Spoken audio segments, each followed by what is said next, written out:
Hello everyone, इस video में Bihar SSC inter level 2023 की जो नई वैकेंसी आई है उसके लिए मॉडल प्रैक्टिस सेट नंबर 3 करने वाले हैं।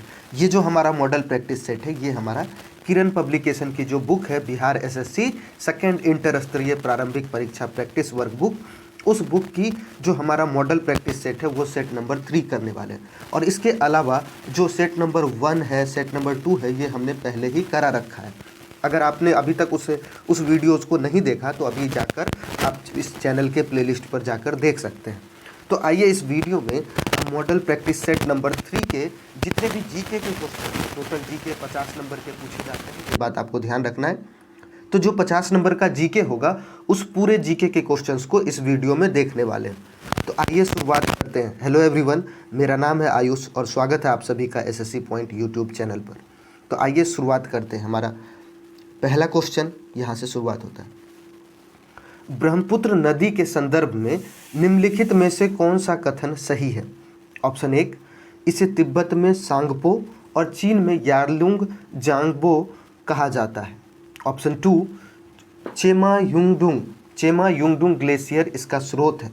ऑप्शन 3, फरक्का बैरेज से यह बांग्लादेश में प्रवाहित होती है जहाँ इसे पद्मा कहा जाता है। चलिए इसके बारे में थोड़ा जान लेते हैं। ये जो ब्रह्मपुत्र नदी है, ठीक है, इसकी जो शुरुआत होती है, इस बात को जान ले कि इसकी जो शुरुआत होती है वो मानसरोवर झील के पास कैलाश श्रेणी के चेमा युंगडुंग ग्लेशियर में होता है। तो इसकी जो शुरुआत है वो चेमा युंगडुंग ग्लेशियर जो है ये इसका स्रोत है, ये बिल्कुल सही है। चलिए इसके बाद जो इसका नाम है वो बदलता रहता है, ठीक है। तो जहाँ पर ये जैसे जिसका उद्गम होता है तो वहाँ से तिब्बत में इसका नाम सांगपो होता है, ये बात बिल्कुल सही है। और साथ ही यह जो है चीन में इसका नाम हो जाता है यारलुंग जांगबो, तो ये बात भी सच है, ठीक है। उसके बाद ये आप अरुणाचल प्रदेश से होते हुए दिहांग दिबांग से मिलते हुए बाद में जाकर इसका नाम हो जाता है ब्रह्मपुत्र। लेकिन वहीं पर जब ये नदी आपको बांग्लादेश में चली जाती है, ठीक है, तो बांग्लादेश में जाने के बाद यहाँ पर इसके साथ दाहिनी ओर से तीस्ता नदी मिलती है और इसका नाम हो जाता है यमुना, ठीक है। तो बांग्लादेश में अगर इसके नाम की बात करें तो बांग्लादेश में इसका नाम पद्मा नहीं होता है, इसका नाम होता है जमुना, ठीक है। तो ध्यान रखेंगे जो ब्रह्मपुत्र नदी है उसका नाम बांग्लादेश में जमुना होता है, जो कि ऑप्शन 3 जो है वो गलत है। यानी कि इसमें देखा जाए तो हमारे पास ये 1 और 2 दोनों ही सही है, 1 और 2 दोनों ही सही हैं, लेकिन वहीं पर जो 3 है वो आपका गलत है। चलिए अब ऑप्शंस देखते हैं। तो इसका आंसर हो जाएगा केवल 1 और 2, यानी कि option 3 will be correct answer. केवल 1 और 2 यही सही आंसर होगा, ठीक है। अगले प्रश्न की ओर चलते हैं। हमारा अगला क्वेश्चन नंबर 2, सूर्य ऊर्जा का एक सतत स्रोत है, ठीक है, ये बात सही है। सूर्य के वायुमंडल में कौन सी न्यूक्लियर फ्यूज हो जाती है? Option 1 plutonium, option 2 hydrogen, option 3 helium या ऑप्शन 4 यूरेनियम। तो ध्यान रखेंगे जो सूर्य ऊर्जा का एक स्रोत तो है, लेकिन यहाँ पर जो सूर्य का जो वायुमंडल है उसमें हाइड्रोजन, ठीक है, वो मिलकर वहाँ पर एक प्रोसेस होता है जिसको बोलते हैं न्यूक्लियर फ्यूज़न। तो उस फ्यूज़न प्रोसेस के द्वारा जो हाइड्रोजन के न्यूक्लियस है वो मिलकर हीलियम में कन्वर्ट होते रहते हैं, ठीक है। तो यहाँ पर कौन से न्यूक्लियस फ्यूज होते हैं? तो हाइड्रोजन के न्यूक्लियस, यानी कि option 2 will be correct answer हो जाएगा, ठीक है। चलिए अगले प्रश्न की ओर चलते हैं। मोहम्मद पैगंबर का जन्म कहाँ हुआ था? ऑप्शन 1 मक्का, ऑप्शन 2 मदीना, ऑप्शन 3 बगदाद या ऑप्शन 4 दौलताबाद। तो जो मोहम्मद पैगंबर है, ठीक है, उसका जन्म आखिर हुआ कहाँ था? तो उसका जन्म जो है वो मक्का के अरेबियन शहर में हुआ था। याद रखेंगे उनका जन्म कहाँ हुआ था? मक्का के अरेबियन शहर में, ठीक। और दूसरी बात कब हुआ था? तो उसका जन्म हुआ था 570 ईस्वी में, ठीक है। मोहम्मद पैगंबर जो है उनका जन्म हुआ था मक्का के अरेबियन शहर में और 570 ईस्वी में। चलिए अगले प्रश्न की ओर चलते हैं। Question number 4, war and peace पुस्तक किसके द्वारा लिखी गई है? ठीक है, option 1 Sarojini Naidu, option 2 Leo Tolstoy, option 3 Lenin या ऑप्शन 4 आर.एन. टैगोर। तो जो वॉर एंड पीस पुस्तक है वो किसके द्वारा लिखी गई? तो वो लिखी गई है लियो टॉल्स्टॉय के द्वारा, ठीक है। और कब लिखी गई है ये भी हमें जान लेना चाहिए। तो जो वॉर एंड पीस बुक है ये लियो टॉल्स्टॉय के द्वारा 1868 में लिखी गई, 1868 ईस्वी में इसे लिखी गई है। ठीक है, चलिए अगले प्रश्न की ओर चलते हैं। क्वेश्चन नंबर 5, रात्रि के समय आकाश में कौन सा ग्रह लाल प्रतीत होता है? Option 1 Brihaspati, option 2 Shani, option 3 मंगल या ऑप्शन 4 बुध। तो जो रात्रि का समय है उस समय में आखिर कौन सा ग्रह जो है वो लाल हमें प्रतीत होता है? ठीक है, तो यहाँ ध्यान रखेंगे जो मंगल ग्रह है, ठीक है, ऑप्शन 3 में जो हमारा मंगल ग्रह है वो रात में रात्रि के समय लाल प्रतीत होता है। इसके पीछे कारण क्या है? इसके पीछे कारण है कि जो आप कह सकते हैं जो उसका जो सरफेस है, यानी कि जो जिस चीज़ से वो बना है उसका जो पूरा सरफेस है वहाँ पर बहुत ज़्यादा आयरन ऑक्साइड प्रेजेंट होती है। तो आयरन ऑक्साइड के कारण कह सकते हैं आप, जो आयरन ऑक्साइड है उसके सरफेस पर, इसके कारण हमें जो वो ग्रह है वो लाल रंग का दिखाई पड़ता है। तो ऑप्शन इसका क्या होगा? Option 3 will be correct answer, इसका हो जाएगा मंगल ग्रह। ठीक है, क्यों होता है? क्योंकि उसके जो ज़मीन है, उसका जो सतह है, उस पर आयरन ऑक्साइड जो है वो कंपाउंड मिलता है, जिसके वजह से उसका रंग जो है हमें लाल देखने को मिलता है। चलिए अगले प्रश्न की ओर चलते हैं। क्वेश्चन नंबर 6, भारत का वह राज्य जिसका अधिकांश क्षेत्र अत्यधिक घने वन के अधीन है? Option 1 Arunachal Pradesh, option 2 Madhya Pradesh, option 3 Maharashtra या ऑप्शन 4 उड़ीसा। तो भारत का ऐसा कौन सा राज्य है जिसका सब जो क्षेत्र है, जितने भी क्षेत्र उसमें सबसे अत्यधिक जो है वन, घने वन की, वहाँ पर घने वन मौजूद हैं? तो इसका याद रखेंगे। पहले तो एक रिपोर्ट आया था, ठीक है, आपको ध्यान रखेंगे, जो भारत सरकार है उन्होंने जुलाई 2014 में एक रिपोर्ट जारी की थी जिसका नाम था भारतीय वन रिपोर्ट 2013। क्या नाम था उसका? भारतीय वन रिपोर्ट 2013। तो इस रिपोर्ट के अनुसार हमारे पास कुछ चीज़ें मिलकर आई थी। वो ये थी कि जो अरुणाचल प्रदेश है, ठीक है, अरुणाचल प्रदेश में जो उसका अधिकांश क्षेत्र है वो घने वनों के अधीन है। तो यहाँ पर आंसर क्या होगा हमारा? ऑप्शन 1 अरुणाचल प्रदेश। ये हमें कहाँ से पता चला? तो ये हमें भारतीय वन रिपोर्ट 2013, जिसे कि जुलाई 2014 में पब्लिश किया गया था। चलिए अगले प्रश्न की ओर चलते हैं। क्वेश्चन नंबर 7, निम्नलिखित में से कौन सा भारत का सबसे लंबा राष्ट्रीय राजमार्ग है? ठीक है, option 1 NH1, option 2 NH2, option 3 NH3 या फिर NH4। तो जो भारत का सबसे लंबा राष्ट्रीय राजमार्ग है वो कौन होगा?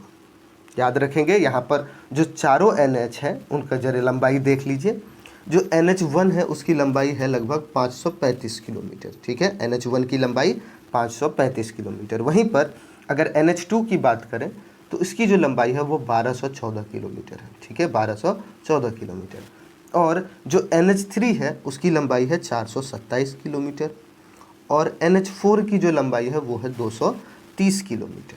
ठीक है, तीनों याद रखना है कि NH1 जो है वो 535 किलोमीटर, NH2 1214, NH3 427 और NH4 है 230 किलोमीटर।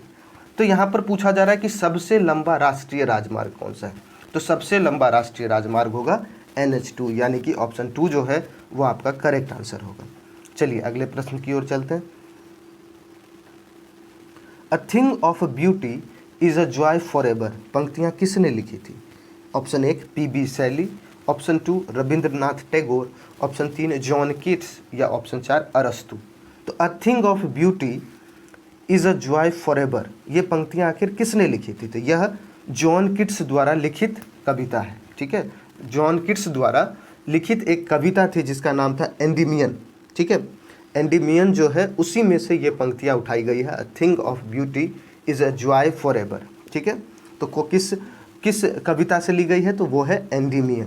ठीक, और ये कब प्रकाशित हुई थी? सबसे सर्वप्रथम 1818 ईस्वी। तो आप ये कह सकते हैं कि जो जॉन कीट्स है, यानी कि ऑप्शन 3 जो है ये आपका करेक्ट आंसर होगा। तो जॉन कीट्स ने एक कविता लिखी थी जिसका नाम था एंडीमियन। ठीक है, जिसे प्रकाशित किया गया था 1818 में, उसी से यह पंक्तियाँ ली गई है। A thing of beauty is a joy for ever. चलिए अगले प्रश्न की ओर चलते हैं। म्यांमार का पूर्वकालीन नाम क्या था? ऑप्शन 1 बंगला, ऑप्शन 2 बर्मा, ऑप्शन 3 मलाया या ऑप्शन 4 इनमें से कोई नहीं। ठीक है। तो जो म्यांमार है उसका जो पूर्व में नाम था वो था बर्मा, ठीक है। लेकिन 1989 में, ठीक है, 1989 में जो है हुआ क्या एक्चुअल में, तो 1989 में एक्चुअल में जो बर्मा है, ठीक है, उसको उसके नाम को बदल कर म्यांमार कर दिया गया। और एक बात और जान ले कि म्यांमार और बर्मा जो है दोनों ही नामों की जो उत्पत्ति है वो ब्रह्मा के नाम पर हुई है, जो कि है ब्रह्म देश से हुई है, ठीक है। तो ये जो बर्मा है या फिर म्यांमार है, ये ब्रह्म देश जो है उसी नाम से हुई है इसकी। तो आप ये कह सकते हैं कि जो म्यांमार है उसका पूर्वकालीन नाम था बर्मा, जो कि बाद में 1989 में उसे म्यांमार कर दिया गया था, ठीक है। चलिए अगले प्रश्न की ओर चलते हैं। क्वेश्चन नंबर 10, ताजमहल की रूपरेखा यानी कि डिज़ाइन किसके द्वारा बनाई गई? ऑप्शन 1 उस्ताद शमशेर, ऑप्शन 2 उस्ताद ईसा, ऑप्शन 3 उस्ताद मंसूर या ऑप्शन 4 उस्ताद रहीम। ठीक है, जो ताजमहल है उसकी रूपरेखा किसके द्वारा बनाई गई थी? एक बात जान लीजिए, जो ताजमहल कला है वो किसकी देन है? तो वो है शाहजहाँ की देन है, ठीक है। उसके बाद मुख्य स्थापत्यकार जो थे वो थे उस्ताद अहमद लाहौरी, ठीक है। मुख्य स्थापत्यकार जो थे वो थे उस्ताद अहमद लाहौरी। वहीं पर, ठीक है, इसके जो प्रधान मिस्त्री थे जिन्होंने इसमें काम किया था उसका नाम था उस्ताद ईसा। तो आप ये कह सकते हैं कि जो ताजमहल है उसकी रूपरेखा या डिज़ाइन जो है वो उस्ताद ईसा के द्वारा बनाई गई थी, ठीक है। तो option 2 will be correct answer, ठीक।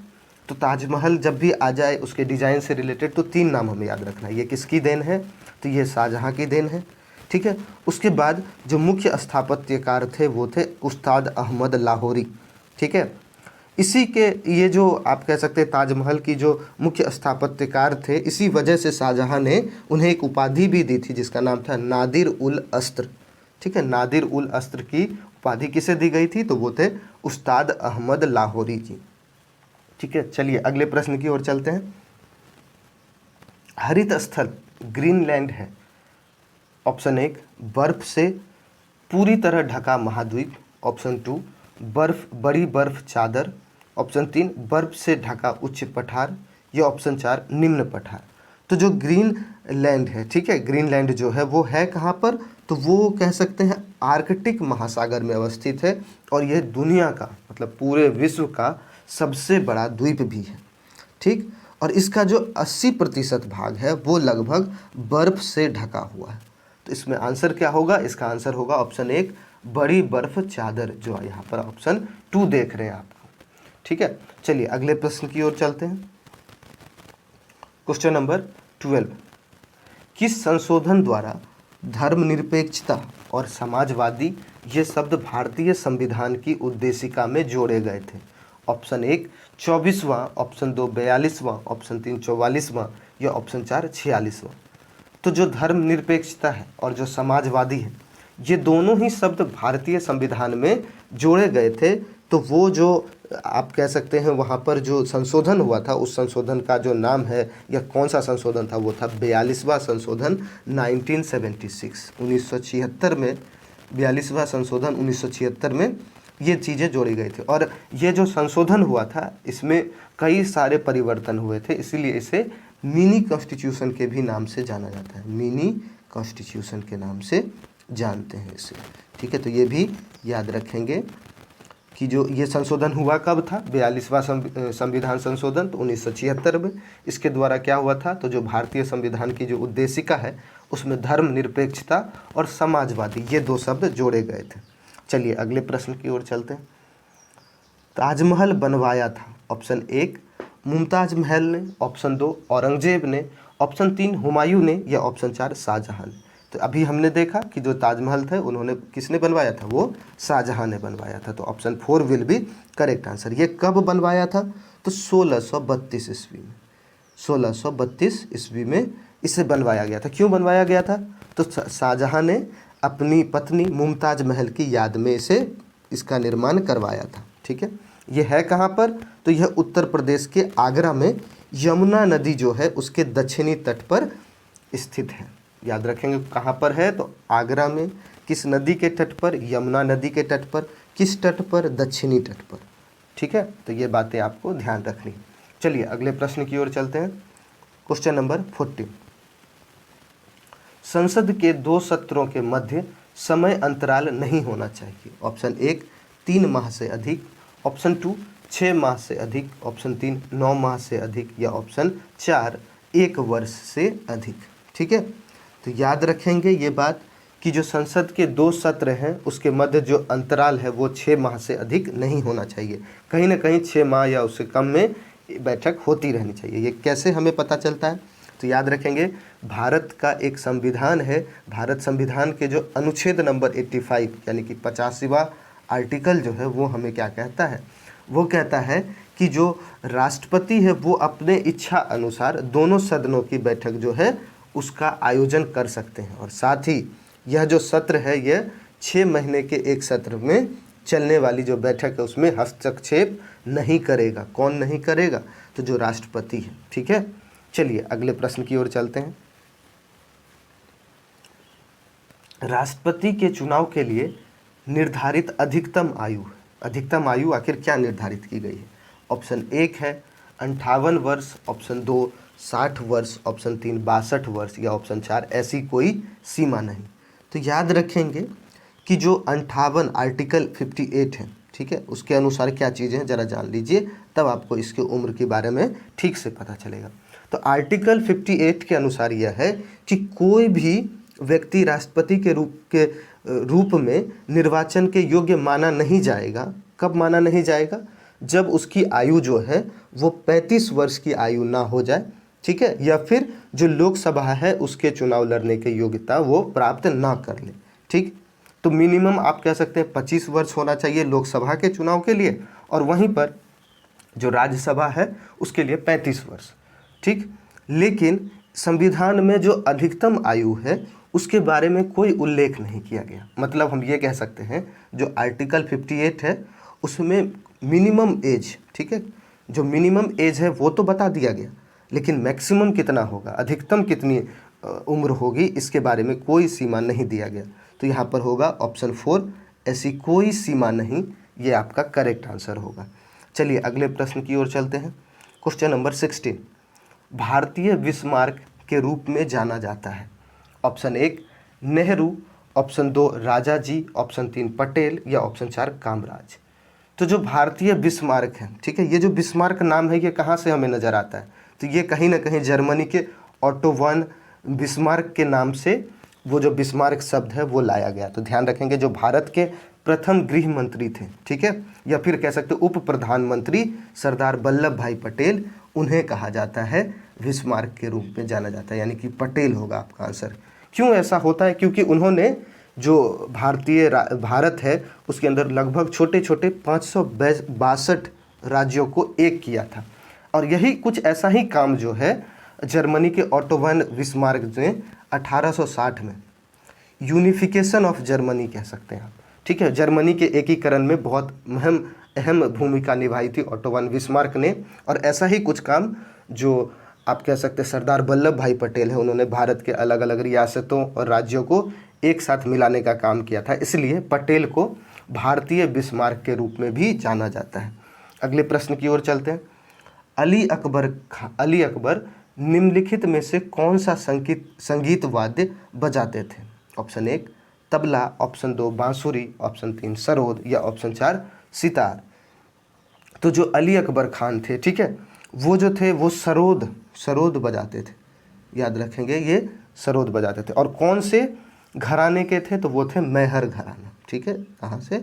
मेहर घराने से थे। ये भी ध्यान रखना है कि जो अली अकबर है वो कौन से घराने के थे? वो थे मेहर घराने के, ठीक है। और यह एक हिंदुस्तानी शास्त्रीय संगीतकार थे, और जो सरोद है उसे बजाने के लिए वो जाने जाते थे। चलिए इसके बाद अगले प्रश्न की ओर चलते हैं। अगला क्वेश्चन है हमारा, रामायण डैश द्वारा लिखित एक महाकाव्य है। ऑप्शन 1 व्यास, ऑप्शन 2 विश्वामित्र, ऑप्शन 3 वाल्मीकि, या ऑप्शन 4 वशिष्ठ।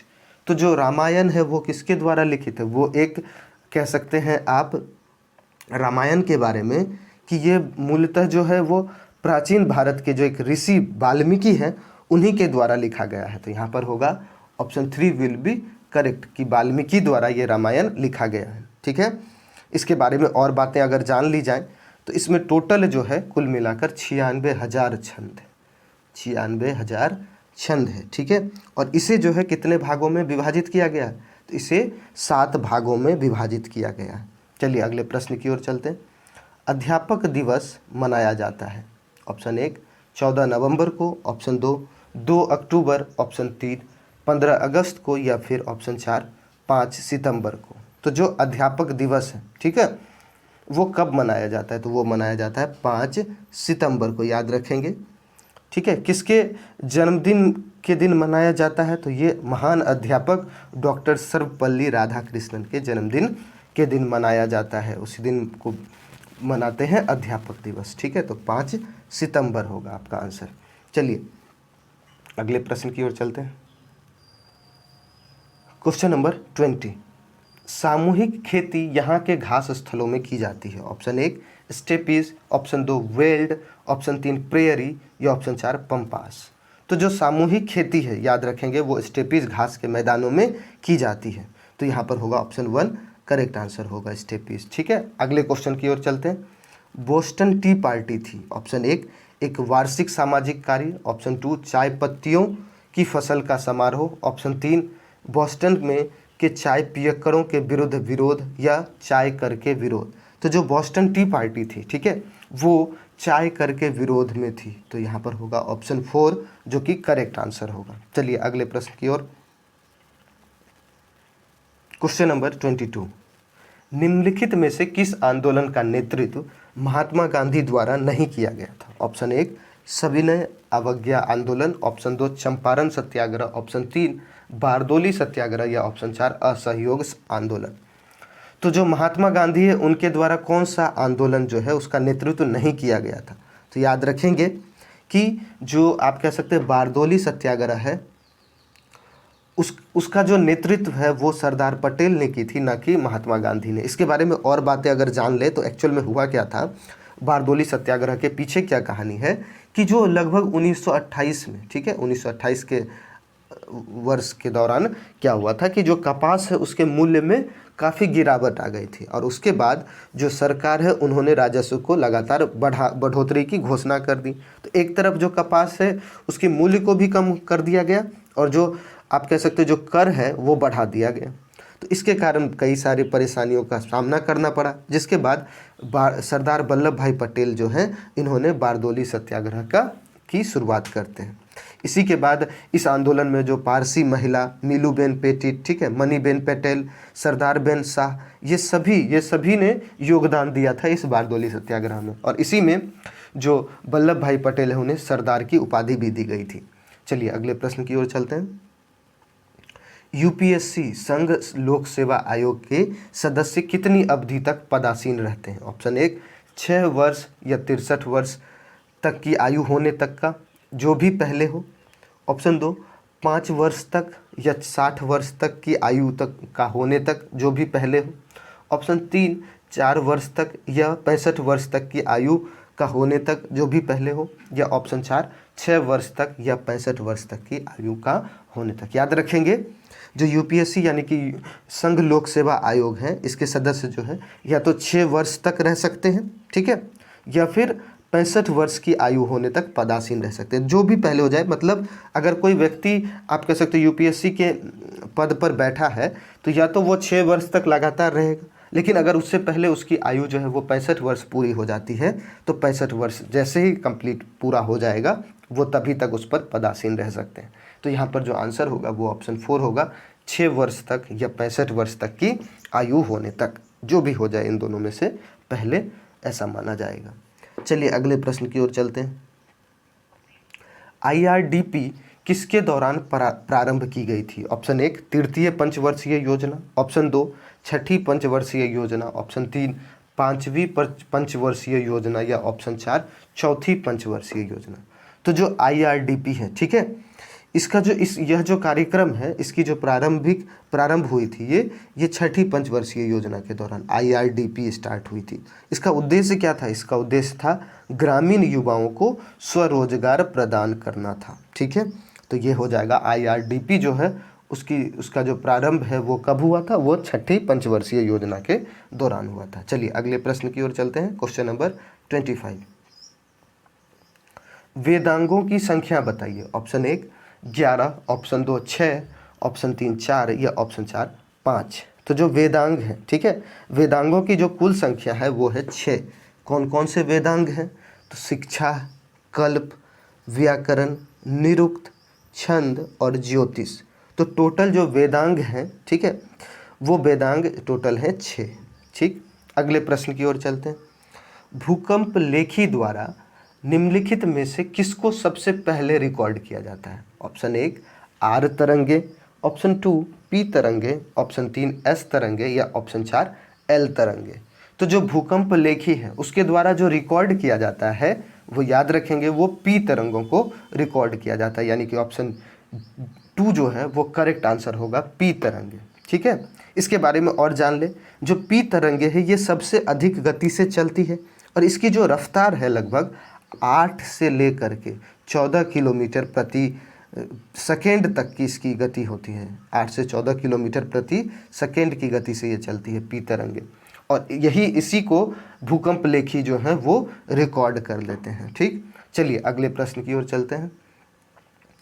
पुरातात्विक प्रमाणों के आधार पर किस प्राचीन सभ्यता में कांच का प्रथम उपयोग होना पाया था? ठीक है, मतलब प्रथम उपयोग जो है वो किस कांच का, वो किस सभ्यता के दौरान हुआ था? ऑप्शन 1 है सिंधु, ऑप्शन 2 मेसोपोटामिया, ऑप्शन 3 चीन या ऑप्शन 4 उपयुक्त में से कोई नहीं। ठीक है, तो जो आप कह सकते हैं प्राचीन सभ्यता में कांच का जो प्रथम उपयोग है वो मेसोपोटामिया की सभ्यता के लोगों ने किया था। ठीक है, तो option 2 will be correct answer हो जाएगा, मेसोपोटामिया। ठीक, अगले प्रश्न की ओर चलते हैं। क्वेश्चन नंबर 28, भारतीय संविधान की 8वीं अनुसूची में शामिल की गई भाषा मैथिली बृहद रूप में देश के किस भाग में बोली जाती है? Option 1 Uttar Pradesh, option 2 Bihar, option 3 Rajasthan या ऑप्शन 4 मध्य प्रदेश। तो जो मैथिली भाषा है वो कहाँ पर, किस भाग में बोली जाती है? तो याद रखेंगे वो बिहार में जो मिथिलांचल इलाका, यानी कि आप कह सकते हैं उत्तरी बिहार जो है, वहाँ के मिथिलांचल क्षेत्र में मैथिली भाषा जो है बृहद रूप से बोली जाती है। तो ऑप्शन 2 बिहार जो होगा वो आपका करेक्ट आंसर हो जाएगा। चलिए अगले प्रश्न की ओर चलते हैं। क्या क्वेश्चन नंबर 29, बलात्कार के अभियुक्त को भारतीय दंड संहिता की किस धारा के अंतर्गत अभियोजित किया जाता है? ठीक है, ऑप्शन 1 302, ऑप्शन 2 307, ऑप्शन 3 144 या ऑप्शन 4 376। तो ये जो है भारतीय दंड संहिता की धारा 376 के तहत अभियोजित किया जाता है, यानी कि ऑप्शन 4 जो है वो आपका करेक्ट आंसर होगा। चलिए अगले प्रश्न की ओर चलते हैं।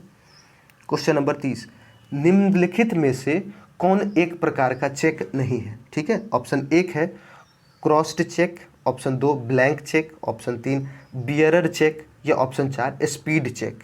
तो जो चेक है वो टोटल कितने प्रकार के होते हैं पहले तो ये जान लीजिए। तो जो चेक है वो टोटल होते हैं 14 प्रकार के। ठीक है, कौन कौन से होते हैं? जैसे आप कह सकते हो ऑर्डर चेक होता है, दूसरा होता है बियरर चेक, तीसरा ब्लैंक चेक, चौथा काउंटर चेक, पाँचवा स्टेल चेक, छठा क्रॉस्ड चेक, सातवां म्यूटिलेटेड चेक, आठवां पोस्ट डेटेड चेक।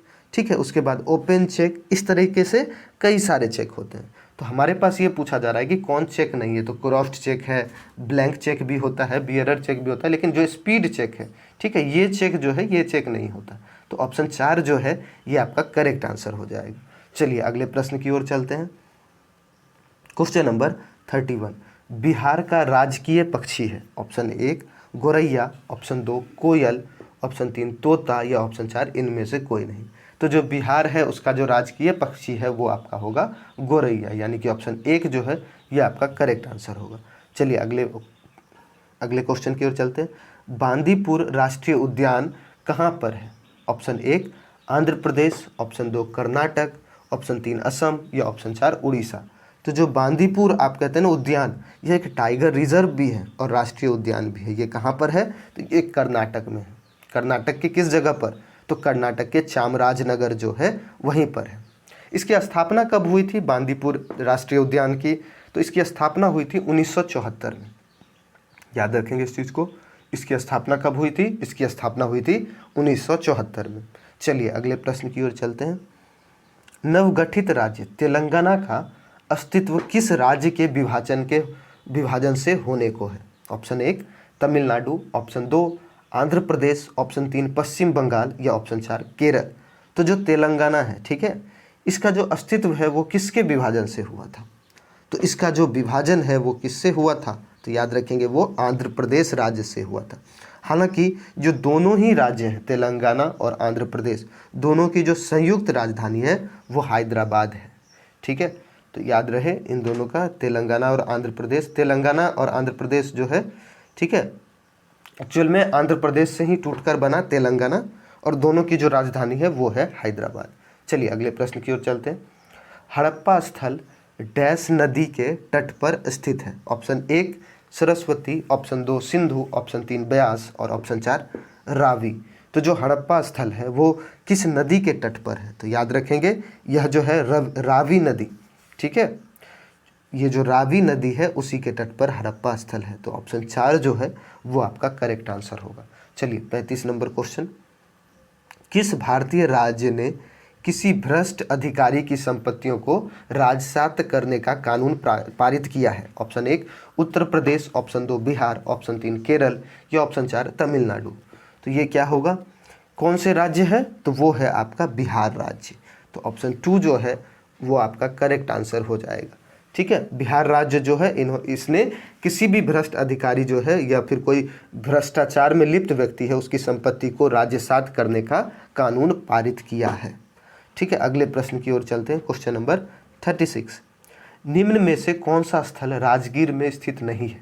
ऑप्शन 1 विश्व शांति स्तूप, ऑप्शन 2 मलिक बया का मकबरा, ऑप्शन 3 मनियार मठ या ऑप्शन 4 वेणुवन। तो जो राजगीर में स्थित नहीं है, तो राजगीर में कौन सा स्थित नहीं है? तो वो आपका होगा मलिक बया का मकबरा। विश्व शांति स्तूप यह भी अवस्थित है, मनियार मठ यह भी अवस्थित है, वेणुवन यह भी राजगीर में स्थित है, लेकिन मलिक बया का जो मकबरा है वो स्थित नहीं है। चलिए अगले प्रश्न की ओर चलते हैं। Question number 37। किस देश का विकास सामान्यतः निर्धारित किया जा सकता है? किसी देश का विकास सामान्यतः निर्धारित किया जा सकता है? ऑप्शन 1 उसकी प्रति व्यक्ति आय से, ऑप्शन 2 उसके औसत साक्षरता स्तर से, ऑप्शन 3 उसके लोगों के स्वास्थ्य स्तर से या ऑप्शन 4 उपयुक्त सभी। तो किसी भी देश का जो विकास है वो निर्धारित किया जा सकता है सभी से, मतलब प्रति व्यक्ति आय से भी, औसत साक्षरता स्तर से भी, लोगों के स्वास्थ्य स्तर से भी। तो यहाँ पर जो उत्तर होगा वो होगा उपयुक्त सभी। ठीक है, चलिए अगले प्रश्न की ओर चलते हैं। अम्फान चक्रवात के संदर्भ में दिए गए कथनों पर विचार करिए। पहला, अम्फान ने भारत बांग्लादेश सीमा के आसपास के मैंग्रोव क्षेत्र सुंदरवन को प्रभावित किया था। बात सही है कि जो अम्फान चक्रवात है वो भारत और बांग्लादेश के सीमा पर मैंग्रोव क्षेत्र का जो सुंदरवन है उसको बहुत ज़्यादा ही प्रभावित किया था। अगले प्रश्न की ओर अगला देखिए। पश्चिम बंगाल के 3 जिले दक्षिण और उत्तर 24 परगना और पूर्व मिदनापुर बुरी तरह से प्रभावित हुए थे। यह भी बात सही है कि जो अम्फान है उसके वजह से पश्चिम बंगाल के जो 3 जिले हैं दक्षिण और उत्तर 24 परगना और साथ में पूर्व मिदनापुर, ये बुरी तरह से प्रभावित भी हुए थे। तो इसका जो उत्तर होगा वो होगा 1 और 2 दोनों, यानी कि ऑप्शन 4 जो है ये करेक्ट आंसर होगा। चलिए अगले प्रश्न की ओर चलते हैं। अर्ध रोजगारी की समस्या कृषि क्षेत्र में पाई जाती है। इसे सही ढंग से परिभाषित किया जा सकता है जब लोग, ऑप्शन 1 कार्य करना नहीं चाहते, दूसरा सुस्त ढंग से कार्य करते हैं, तीसरा उससे कम कार्य करते हैं जो वो करने में सक्षम है, या ऑप्शन 4 उन्हें उनके कार्य का भुगतान नहीं मिलता। तो इसका जो होगा अर्ध बेरोजगारी की बात हो रही है कृषि में, तो ये होगा कि उससे कम काम करते हैं जो वे करने में सक्षम है, यानी कि जो अर्ध रोजगारी की जो समस्या है कृषि क्षेत्र में पाई जाती है। क्यों ऐसा होता है? क्योंकि लोग जो है वो कम काम करते हैं जितना कि वो करने में सक्षम है। ठीक है, अगले प्रश्न की ओर चलते हैं। Question number 40। मालगुडी डेज नामक प्रसिद्ध पुस्तक निम्नलिखित में से किस लेखक ने लिखी है? ऑप्शन 1 रविंद्रनाथ टैगोर, ऑप्शन 2 विजय तेंदुलकर, ऑप्शन 3 RK नारायण या ऑप्शन 4 दीपक चोपड़ा। तो जो मालगुडी डेज है, ठीक है, यह जो पुस्तक है, ठीक, ये लिखी गई है R.K. नारायण के द्वारा। तो ऑप्शन 3 जो है ये आपका करेक्ट आंसर होगा। इसके बारे में और भी बातें जान लीजिए। जो मालगुडी डेज है ये जो पुस्तक है इसी के आधार पर 1984 में, ठीक है, 1984 में आप कह सकते हैं कि इसका टेलीविज़न धारावाहिक जो है इसका प्रसारण भी किया गया था दिल्ली दूरदर्शन पर 1984 में। ठीक है, अगले प्रश्न की ओर चलते हैं। Question number 41। उत्तरी गंगा के मैदान में निम्नलिखित में से कौन सी पहाड़ियाँ स्थित है? ऑप्शन 1 सोमेश्वर की पहाड़ियाँ, ऑप्शन 2 गिरियक की पहाड़ियाँ, ऑप्शन 3 राजमहल की पहाड़ियाँ, या ऑप्शन 4 राजगीर की पहाड़ियाँ। ठीक है, तो जो आपका उत्तरी गंगा है, उत्तरी गंगा के जो मैदान है उसमें सोमेश्वर की पहाड़ियाँ जो है वो स्थित है। तो ऑप्शन 1 जो है वो आपका करेक्ट आंसर होगा, सोमेश्वर की पहाड़ियाँ। ठीक है, इसको भी याद रखेंगे। चलिए अगले प्रश्न की ओर चलते हैं। Question number 42। निम्न में से किस देश ने मानव विकास के अर्थ में भारत से बेहतर कार्य निष्पादन किया है? Option 1 Bangladesh, option 2 Sri Lanka, option 3 Nepal, या ऑप्शन 4 पाकिस्तान। ठीक है, तो जो आप कह सकते हैं मानव विकास के जो अर्थ है उसमें भारत से बेहतर कार्य किसने किया? तो ये एक रिपोर्ट था मानव विकास सूचकांक मार्च 2013। ठीक है, मानव विकास सूचकांक। तो इसके आधार पर जो मानव का जो विकास है उसके लिए सबसे भारत से जो बेहतर कार्य है वो श्रीलंका ने किए हैं। ठीक है, इस रिपोर्ट ये जो 2013 में जो रिपोर्ट आया था उसके अनुसार बात हो रही है। ठीक है, उसके इस सूचकांक के अनुसार जो बांग्लादेश है वो कितने नंबर पर था? वो था 169 169 पे। ठीक है, वहीं पर नेपाल की बात करें तो नेपाल जो था वो 180वां नंबर पर था, और जो पाकिस्तान है वो 146वें नंबर पर, और जो भारत है उसका नंबर था 136। तो भारत 136 पर है, उससे बेहतर तो पाकिस्तान और नेपाल होंगे नहीं। तो बचा क्या? बच गया आपका श्रीलंका। ठीक है, तो श्रीलंका कितने नंबर पर था? तो श्रीलंका था 92 नंबर पर। इसी वजह से इस रिपोर्ट के अनुसार जो भारत से बेहतर कार्य है वो श्रीलंका ने किया था मानव विकास के अर्थ में। चलिए अगले प्रश्न की ओर चलते हैं। क्वेश्चन नंबर आपका 43। लंका की ओर हनुमान की छलांग डैश के सुंदरकांड की शुरुआत है? Option 1 Ramayana, option 2 Mahabharata, option 3 Bhagavata, और ऑप्शन 4 इनमें से कोई नहीं। तो ये जो लंका की ओर हनुमान की जो छलांग है ये सुंदरकांड कहाँ की शुरुआत है? ये रामायण की बात हो रही है। तो यहाँ पर जो है ऑप्शन 1 आपका करेक्ट आंसर हो जाएगा। चलिए अगले प्रश्न की ओर चलते हैं। Question number 44। राज्य के नीति निदेशक सिद्धांतों को किस देश की संविधान से प्रेरणा लेकर व्युत्पन्न किया गया है? ऑप्शन 1 अमेरिकी, ऑप्शन 2 आयरिश, ऑप्शन 3 ऑस्ट्रेलियन, या ऑप्शन 4 ब्रिटिश। जो नीति निदेशक सिद्धांत है वो कहाँ से लिया गया? वो आयरलैंड से लिया गया है। तो जो आयरलैंड है यानी कि आपका होगा आयरिश। यहीं के संविधान से प्रेरणा लेकर ये नीति निर्देशक सिद्धांत जो है वो भारत के संविधान में भी डाला गया है। चलिए अगले प्रश्न की ओर चलते हैं। Question number 45। भारतीय संविधान भारतीय राज्य को एक धर्मनिरपेक्ष राज्य परिभाषित करता है। इसका तात्पर्य क्या है? ऑप्शन 1 राज्य का कोई राजकीय धर्म नहीं है, ऑप्शन 2 राज्य सभी धर्मों के विरुद्ध है, या ऑप्शन 3 राज्य अल्पसंख्यकों को बहुसंख्यकों के बराबर उठाने हेतु निधि प्रदान करता है, या उपयुक्त में से कोई नहीं। तो जो धर्मनिरपेक्ष राज्य है, ठीक है, इसका अर्थ हो जाता है कि जो राज्य है यानी कि जो भी आप कह सकते हैं जो इंडिया की बात हो रही है, भारत की बात हो रही है, तो वहाँ पर उसका कोई राजकीय धर्म जो है वो नहीं माना जाएगा। ठीक है, इस बात को भी ध्यान रखेंगे। तो हम ऐसा कह सकते हैं कि जो भारतीय संविधान है वो भारतीय राज्य को एक धर्मनिरपेक्ष राज्य परिभाषित करता है, और इसका मतलब है कि राज्य का कोई भी राजकीय धर्म नहीं है। यहाँ पर हर धर्म समान भाव से देखा जाएगा। तो इसका आंसर जो होगा वो होगा ऑप्शन 1 राज्य का कोई राजकीय धर्म नहीं है। चलिए अगले प्रश्न की ओर चलते हैं। बिहार राज्य के वह मुख्यमंत्री जो सबसे कम अवधि तक इस पद पर रहे, ठीक है, ये जरूर जान लेना चाहिए। तो बिहार के सबसे कम उम्र के जो प्रधान मुख्यमंत्री थे, ठीक है, सबसे कम उम्र के मुख्यमंत्री वो थे सत्येंद्र प्रसाद सिंह थे। इनका कार्यकाल की बात करें तो ये 28 जनवरी 1968, ध्यान दीजिएगा, इसकी जो शुरुआत हुई थी कब, ये बैठे थे 28 जनवरी 1968 को, ठीक है, और फिर इनके हटा दिया गया, या फिर ये इनका जो कार्यकाल है वो ख़त्म कब हो गया, तो वो हो गया 1 फरवरी 1968, यानी कि एक दिन के लिए जो बने थे प्रधानमंत्री उसकी बात हो रही है। तो वो कौन थे? वो थे सतीश प्रसाद सिंह, यानी कि ऑप्शन 1 जो है वो आपका करेक्ट आंसर होगा। अगले प्रश्न की ओर चलते हैं। क्वेश्चन नंबर 47, बिहार के उदंतपुरी यानी कि बिहार शरीफ महाबिहार जो है वो नष्ट कब हुआ? ऑप्शन 1 मुगलों के अभियानों से, ऑप्शन 2 तुगरिल बेग के आक्रमणों से, ऑप्शन 3 बख्तियार खिलजी के आक्रमणों से, या ऑप्शन 4 उपयुक्त सभी। तो जो बख्तियार खिलजी है, ठीक है, इसका नाम जरूर याद रखेंगे। इन्होंने कई सारे बिहार के जितने भी विश्व प्रसिद्ध विद्या के केंद्र थे उन सभी को इसी ने नष्ट किया था। किसे किसे? तो नालंदा, विक्रमशिला और उदंतपुरी। ठीक है, एक और बात जान लीजिए, जो नालंदा है, ठीक है, उसकी जो स्थापना है वो गुप्त शासक कुमारगुप्त के काल में हुई थी। वहीं पर जो विक्रमशिला और उदंतपुरी जो है इसकी स्थापना पाल शासक ने कराई थी।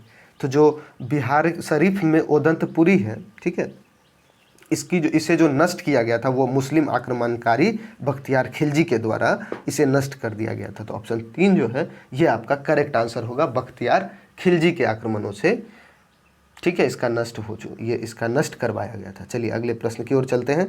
Ease of doing business index किसके द्वारा तैयार और प्रकाशित किया जाता है? तो ईज ऑफ बिजनेस डूइंग है ना, ease of doing business index, ये जो तैयार किया जाता है वो विश्व बैंक समूह के द्वारा तैयार किया जाता है।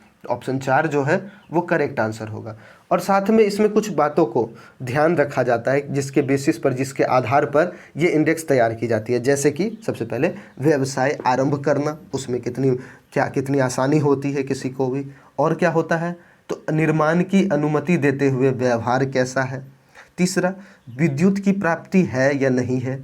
तीसरा, उसके बाद चौथा, संपत्ति का पंजीकरण, ऋण लेना, छोटे निवेशकों की सुरक्षा, ठीक है, करों की अदायगी, सीमा पार व्यापार, ठीक है, इन सभी चीज़ों पर ध्यान रखा जाता है जब भी ये ease of doing business index की बात होती है। तो ये किसके द्वारा तैयार और प्रकाशित किया जाता है? तो ये विश्व बैंक समूह के द्वारा प्रकाशित किया जाता है। चलिए अगले प्रश्न की ओर। निम्नलिखित नदियों के युग में से किसे सर्वप्रथम जोड़ा गया था? ऑप्शन 1 सोन महानदी, दूसरा दामोदर हुगली, तीसरा गोदावरी कृष्णा, या चौथा नर्मदा ताप्ती। तो ध्यान रखेंगे कि ये जो जोड़ा गया था दो नदियों को वो सितंबर 2015 में सर्वप्रथम कृष्णा और गोदावरी नदियों को जोड़ा गया था। तो इसका जो आंसर होगा ये ऑप्शन 3 गोदावरी कृष्णा, ये आपका करेक्ट आंसर होगा। ठीक है, चलिए अगले प्रश्न की ओर चलते हैं। बिहार के सर्वाधिक राष्ट्रीय उच्च पथ लंबाई वाला NH लंबाई वाला जिला है? Option 1 Patna, option 2 Muzaffarpur, option 3 Madhubani, या ऑप्शन 4 गया। ठीक है, तो आप कह सकते हैं इसमें जो सर्वाधिक लंबाई वाला जो जिला है वो आपका होगा पटना। ठीक है, इसमें 395 किलोमीटर NH है इसके अंदर। तो सबसे सर्वाधिक राष्ट्रीय उच्च पथ लंबाई वाला जो जिला है वो आपका हो जाएगा पटना। तो यहाँ पर हमारा जो 50 क्वेश्चंस थे, ठीक है, मॉडल प्रैक्टिस 3 के, वो यहाँ पर आज अभी कंप्लीट हो जाते हैं। तो यहाँ तक देखने के लिए बहुत बहुत धन्यवाद। उम्मीद है आपको सभी चीज़ें अच्छे से समझ आई होंगी। ठीक है, अगर यहाँ तक पसंद आया तो वीडियो को लाइक कर दें, चैनल को सब्सक्राइब भी कर दें। बहुत बहुत धन्यवाद।